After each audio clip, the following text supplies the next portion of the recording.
Voltamos à nossa conversa com o músico Alan Castro, aqui de Jacareí. Bom, Alan, no primeiro bloco você falou dessa trajetória sua no mundo musical, mas isso também inclui composições? Você escreve também música ou não?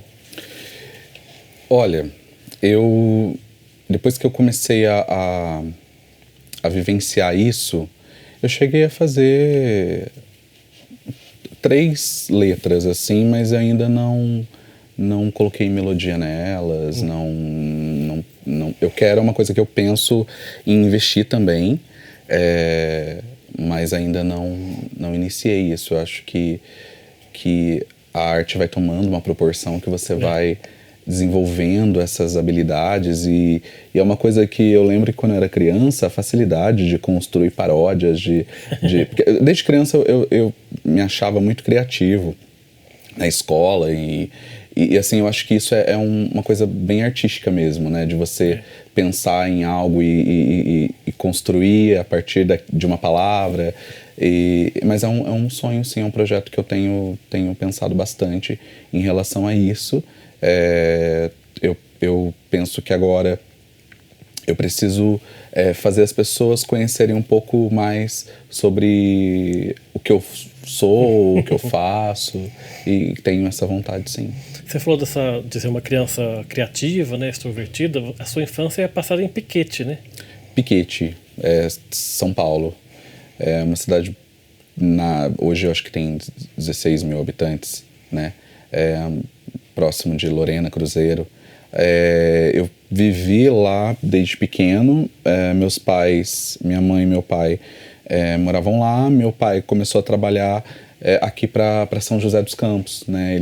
Quando eu tinha uns 10 anos, mais ou menos. E a partir dali, meu pai ficava nesse caminho de vai para São José, vai para Piquete, volta, enfim. E chegou uma hora que minha família veio para São José dos Campos. Aí a gente começou a morar em São José e quando eu comecei a fazer faculdade, eu comecei a fazer estágio no Arquivo Público aqui de Jacareí. Então eu a partir dos 18, eu comecei a ter mais contato com a cidade, né? E é uma cidade muito acolhedora, né? Então, bem diferente de outras cidades. Jacareí foi a cidade assim que me acolheu. As pessoas são pessoas que sempre são prestativas, né? Trabalhar no Arquivo Público foi muito legal nessa época e aí eu comecei a vivenciar mais Jacareí, conhecer a história de Jacareí.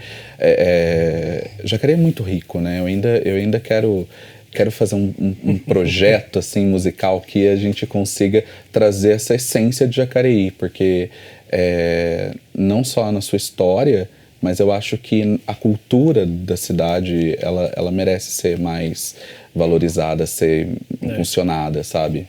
E você tem irmãos? Tenho 2, eu tenho um irmão, Nicolas, e a Maria Tereza. Eu sou o mais velho, Nicolas é do meio, Maria é mais nova. Eu, quando eu era criança, eu brincava bastante com meu irmão de apresentação, sabe?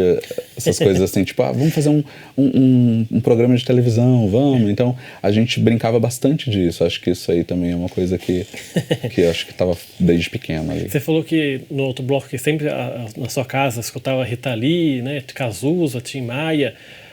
Os seus pais são musicais também, mas não seguiram a carreira? Como é que se dá isso? Meu pai, ele não canta nada e a minha mãe, ela arrisca alguma coisa, mas não tem... Da minha família, assim, eu tenho alguns primos que eles, sim, eles eram bastante ligados à música, tocavam na igreja. Eu acho que isso também me levou a gostar, porque a gente sempre gostou de ouvir música em casa, né? Mas assim, meu pai e minha mãe, zero de música. Minha irmã não canta, meu irmão não canta. Acho que foi um erro ali. E na sua infância lá em Piquete, quais são as suas lembranças lá? Você falou que era uma cidade pequena, né? E que tipo de memória você tem de Piquete? Eu tenho memórias da cidade.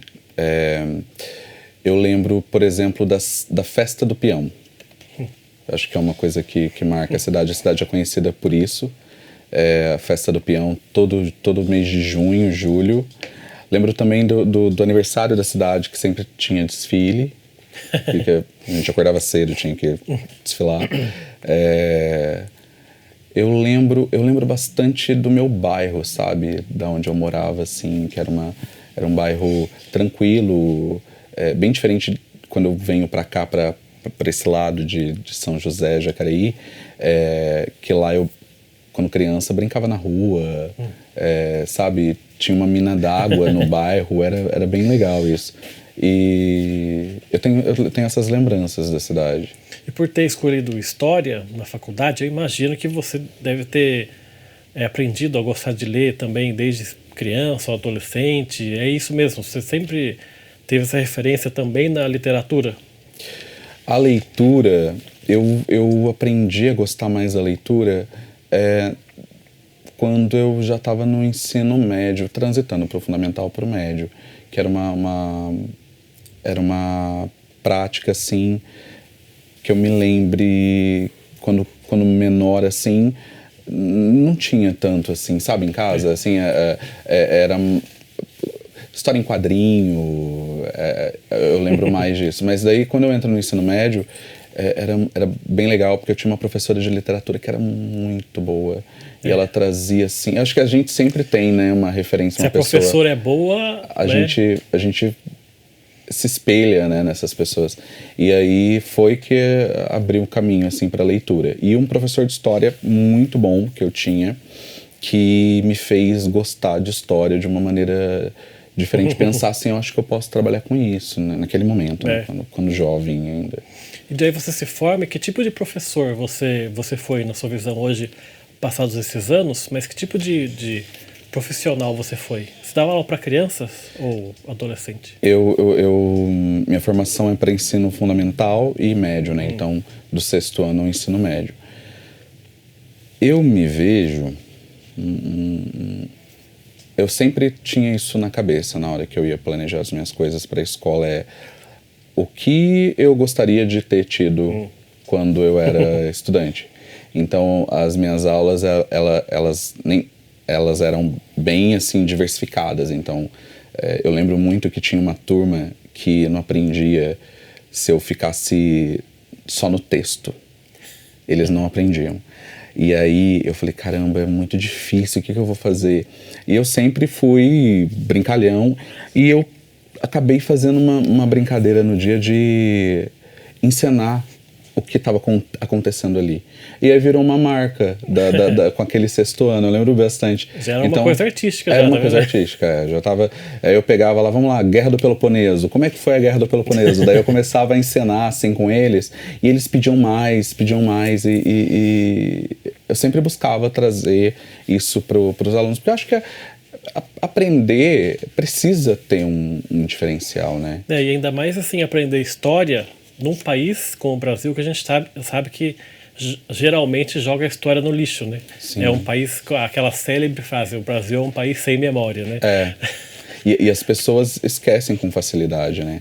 Então, isso eu tinha em mente, assim. E também não ensinar apenas pelo conteúdo, mas fazer valer aquilo pro nosso dia a dia, né? Então, você não aprende sobre conteúdos para deixar no caderno.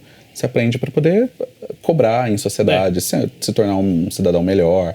Era nesse sentido, assim, que isso a faculdade me fortaleceu bastante, porque os professores tinham essa cabeça de levar, olha, você está formando pessoas, você...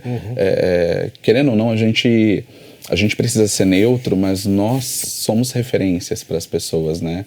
Eu acho que se a gente perguntar aqui para todos, você lembra alguém que te inspirou? Vai ser um professor, vai ser uma professora que te inspirou a ser melhor ou a fazer aquilo que ela já fazia, né? E assim como você teve aquele professor, a professora de história que marcou você, né, ao ponto de você escolher esse curso para a faculdade, você também deve certamente ter inspirado alguns alunos quando você encenava, né, os fatos históricos para eles, né? É uma coisa natural de geração para geração também, né? Sim, e eu sempre valorizei essa questão da criatividade do outro, sabe? Eu acho que é legal você sair um pouco da caixa, da bolha e ser criativo e pensar para fora, assim. Então isso é uma coisa que eu gosto bastante. E que trago para agora, para música também, quando eu vou pensar em uma apresentação, eu sempre penso assim, o que seria diferente que a pessoa iria... Nossa, tipo, é legal isso que ele fez, é legal aquilo que tá acontecendo ali no palco. E dá pra juntar a história com música também, né? Você falou dos artistas, o Tim Maia, Rita Lee, a bagagem deles, né? Cazuza, é um pouco de história também, história do Brasil, né? Sim, essa referência, eu acho que... Por isso que eu gosto tanto da MPB, da música brasileira.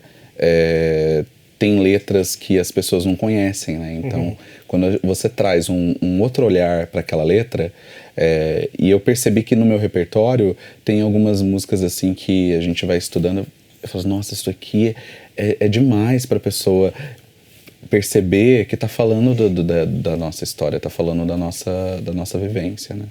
Tá certo, vamos fazer então mais um intervalo aqui do nosso programa. O Gente em Destaque volta daqui a pouco, até já.